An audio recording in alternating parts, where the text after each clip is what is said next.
meus queridos, vamos para a questão 5 da prova do IME. A questão está assim. Nós temos aqui um bloco. Preso ao bloco nós temos uma mola, uma prancha com uma mola, e preso a essa mola a gente tem uma massinha de 200 graus. A inclinação dessa pranchinha com a mola, 30 graus. O bloco, junto com o conjunto, se move para a direita com uma velocidade de 5 metros por segundo. Inicialmente, nós damos uma deformação dessa mola, comprimimos essa mola em 10 centímetros. Ok? Muito bem, essa é a situação. Quando eu soltar essa mola, esse cara vai fazer um movimento parabólico, né? Vai subir, atingir a altura máxima e descer, fazendo um movimento parabólico. A letra A é que a gente descreva o vetor momento linear dessa bolinha no momento em que ela se solta da mola. Ok? Bom, a quantidade de movimento linear em forma vetorial, massa vezes velocidade em forma de vetor. Correto? Então, nós precisamos descrever a velocidade vetorial da bolinha quando ela se desprender da mola. O jeito mais fácil de fazer isso é por conservação da energia mecânica. Ok? O que nós temos? Vamos supor, então, que no momento em que ele está deformado, ele está aqui. E essa deformação é de 10 centímetros. Eu vou dizer que esse aqui é o meu referencial de ponto zero. Ok? Nesse ponto, então, eu tenho apenas energia potencial elástica. Quando eu soltar, esse cara vai se mover até aqui. O problema está dizendo que a bolinha se desprende da mola quando ela não tem mais deformação, ou seja, quando ela está no seu estado natural. Nesse momento, nós temos a energia cinética da bola, mas como ela subiu uma alturinha, olha só, como ela vai subir aqui uma alturinha para isso, nós também vamos ter uma energia potencial gravitacional. Então, nós temos uma energia potencial gravitacional, ok? Aqui nós temos um kx² sobre 2, aqui nós temos um mv² sobre 2, e aqui nós temos um mgh, ok? Detalhe da questão aqui, nós temos que a deformação da mola, que é essa parte aqui, é a diagonal desse triângulozinho pequeno, é a deformação da mola x, que é 10 centímetros. E aqui nós temos a altura, que é o cateto oposto em relação ao ângulo de 30. Aqui nós temos um ângulo de 30. Então, esse cara aqui, se aqui é 10, aqui é 30 graus, então esse cara é 5 centímetros. Ok? Isso aqui é importante para a gente resolver o problema. Bom, substituindo nossos valores, o que nós temos? Nós podemos tirar o 2 daqui e mandar o 2 para cá, né? Multiplicar toda a equação por 2.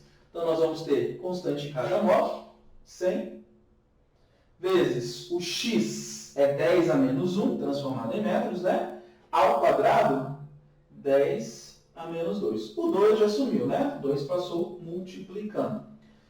Massa da bolinha, 200 gramas, então 0,2 quilos. Velocidade ao quadrado, mais massa da bolinha, 0,2, vezes a gravidade, 10, vezes a altura, 5 centímetros, 5 vezes 10 a menos 2, e o 2 que eu multipliquei por todo mundo, né? Então, 2 aqui. Beleza? Esse cara não tinha dividido por 2. Com isso, nós vamos encontrar a velocidade que a bolinha sai nesse momento aqui, uma velocidade relativa. Nós ainda vamos ter que interpretar a situação. Beleza? Muito bem. O que acontece aqui? 100, que multiplica 10 a menos 2, dá 1. 0,2v ao quadrado, mais. Isso aqui vai dar quanto? Então, nós temos aqui um 2 vezes 0,2 que dá 2. 2 vezes 2 dá 4. 4 vezes 5 dá 20. 20 vezes 10 a menos 2. Isso dá 0,2. Ok? Muito bem. Quando eu passar esse cara para cá, eu vou ter um 0,2v ao quadrado igual a 0,8. Passou negativo, né? E quando eu passar esse dividindo, eu vou ter um v igual a 4, né? 0,8 dividido por 0,2 igual a 4, isso me dá um v de 2 metros por segundo. Então, a velocidade com que ele sai daqui, essa velocidade aqui, 2 metros por segundo. Beleza? Muito bem. Primeira parte do problema, Tá feita. Nós não respondemos a letra A ainda, aquele que é o vetor quantidade de movimento. Nós agora temos que separar essas velocidades em suas componentes. Então, vamos separar essa velocidade em suas componentes, ok? Como que eu separo essas velocidades em suas componentes? Olha só, eu tenho então um Vx, né? Um Vx, eu tenho 2 metros por segundo, assim, eu tenho meu Vx para cá e o meu Vy para lá, sobre um ângulo de 30 graus, ok? Então, eu vou ter o meu Vx, que é V cosseno 30, então 2 que multiplica a raiz de 3 sobre 2, que é igual a raiz de 3 metros por segundo, sentido negativo do eixo x. E o meu Vy, ele é igual a 2 seno 30, para cima, sentido positivo. Então, 2 vezes meio, que é igual a 1 metro por segundo. Ok? E como que eu termino a letra A, então? A letra A ainda não terminou. Ele quer que eu descreva o vetor quantidade de movimento. Aqui eu descrevi a velocidade da bola quando ela sai da mola em relação à própria mola. Agora eu tenho que olhar isso para a relação do observador do lado de fora. Ok? O que acontece, então? Como que vai ser o meu Vx vetor? Meu Vx vetor, ele tem 5 metros para a direita e raiz de 3 para a esquerda. 5 metros do bloco e raiz de 3 da bolinha. Ok? Então, nós temos aqui ó, um 5 menos raiz de 3. Certo? Isso na direção I. E o meu Vy, vetor, ele é só um positivo, direção J. De forma que a quantidade de movimento, meu vetor quantidade de movimento, ele é massa, 0,2 kg, que multiplica, vamos colocar assim, que multiplica 5 menos raiz de 3i mais 1j, certo? I, eixo x, j, eixo y. E aí está descrito o meu vetor quantidade de movimento. Essa é a letra A, ok? Muito bem. O que ele quer que a gente faça na letra B? Deixa eu apagar aqui, certo? Vocês viram aí a solução. Chegamos aqui no vetor quantidade de movimento. Muito bem. A letra B, galera, ele pede para a gente o seguinte. Qual deve ser a distância da bolinha em relação à mola quando a bolinha atinge a altura máxima?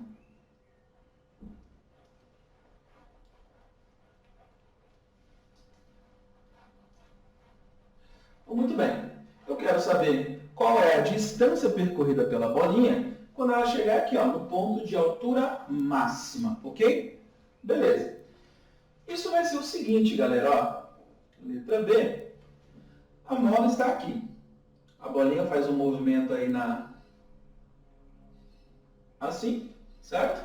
De forma que a gente tem a distância aqui, ó. Essa é a distância.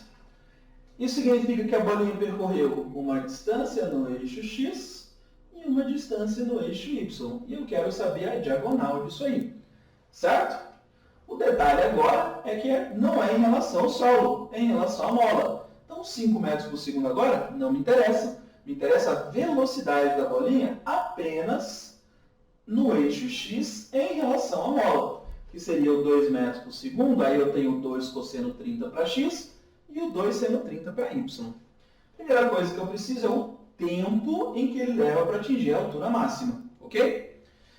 No eixo y nós temos um movimento vertical. Então eu vou usar a equação da velocidade para achar o tempo. Atingiu a altura máxima, a velocidade final é 0. Velocidade inicial no eixo y, 1, nós já encontramos. Gravidade negativa, sentido oposto do eixo y, correto? Menos 10t. Então nós temos um t de 0,1 segundo, ou 1 sobre 10. Maravilha. Isso vai me dar uma distância dx, de 2 cosseno de 30, deu raiz de 3, né? raiz de 3 vezes o tempo, 0,1, ou seja, sobre 10. Isso em metros. Maravilha? E o dy? Como que eu encontro o dy? dy eu posso encontrar por uma equação de posição, né? Qual é a equação de posição? Posso usar essa aqui, ó. H é igual a gt² sobre 2. E o tempo eu já sei, 0,1. Então, meu dy será 10, que multiplica 0,01, que é o 0,1 ao quadrado, dividido por 2. Meu dy, então, ele vai dar 0,05, ok? Em metros.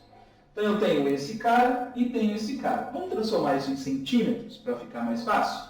E eu quero achar a hipotenusa, que seria a minha distância x. Então, essa aqui é a minha distância x, esse é o meu dy e esse é o meu dx. Minha distância x será raiz desse cara ao quadrado transformado em centímetros, então multiplico por 100, 1, 2, 5 centímetros ao quadrado, mais esse aqui multiplicado por 100. Quando eu multiplicar por 100, vou cortar o 10 de baixo, vai sobrar um 10 raiz de 3, 10 raiz de 3 ao quadrado, certo? Então, x será raiz de 25 mais 10 ao quadrado, 100, raiz de 3 ao quadrado, 3, 3 vezes 100, 300. Isso, raiz de 325. Muito bem, 325 não tem raiz exata, né?